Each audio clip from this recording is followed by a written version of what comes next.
Hello everybody! Today we will look at a brief history of the English language.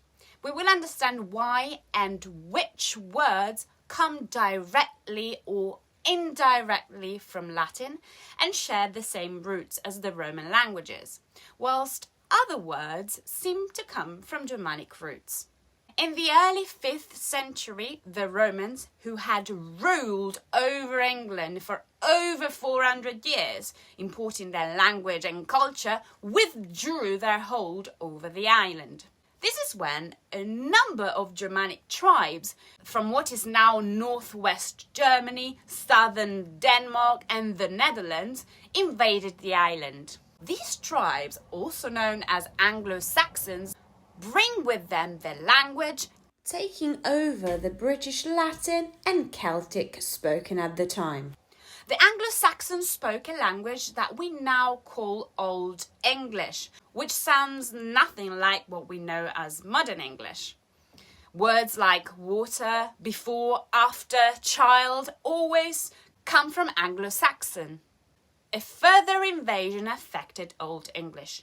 In fact, in the 8th century, Scandinavian Vikings who spoke a language called Old Norse invaded Britain.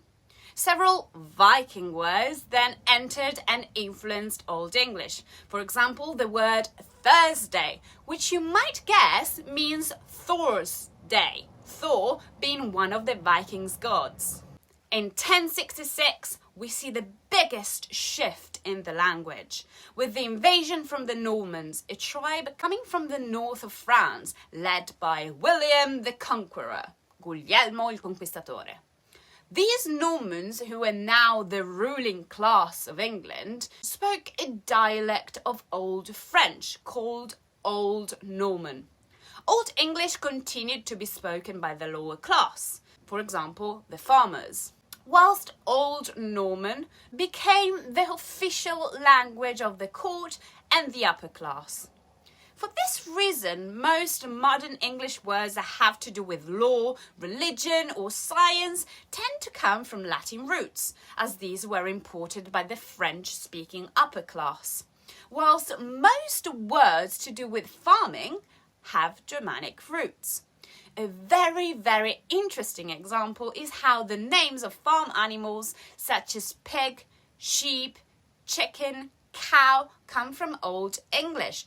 This is because they were bred by the farmers, whilst the meat produced from these animals such as pork, mutton, poultry and beef come from French, as these were consumed by the upper French-speaking class. This also means that as Old English was mainly spoken by the lower class, it wasn't really written down, which means that it starts developing all sorts of regional variations, and this is also why in English most words have two versions, the Germanic derived one and the French or Latin derived one. For example, you can say answer or respond, before, prior, big, large, end and finish, etc. There's loads. Another thing that I found fascinating is that the French Latin-derived words are preferred in formal and academic context to this day. And this is exactly for this reason.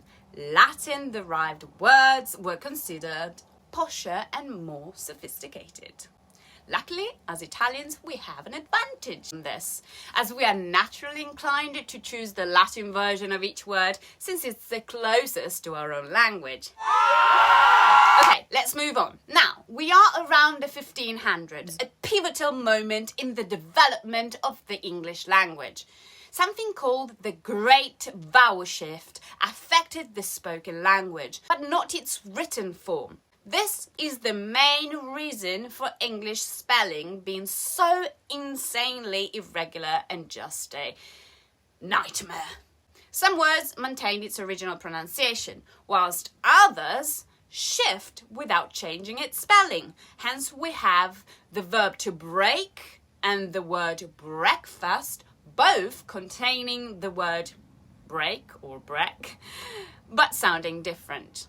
English as we know it today came to be exported to other parts of the world through British colonization and is now the dominant language in Britain and Ireland, the United States, in Canada, Australia, New Zealand and many smaller former colonies, as well as being widely spoken in India and parts of Africa. Partially due to the influence of the United States, English took on the status of global lingua franca in the second half of the 20th century.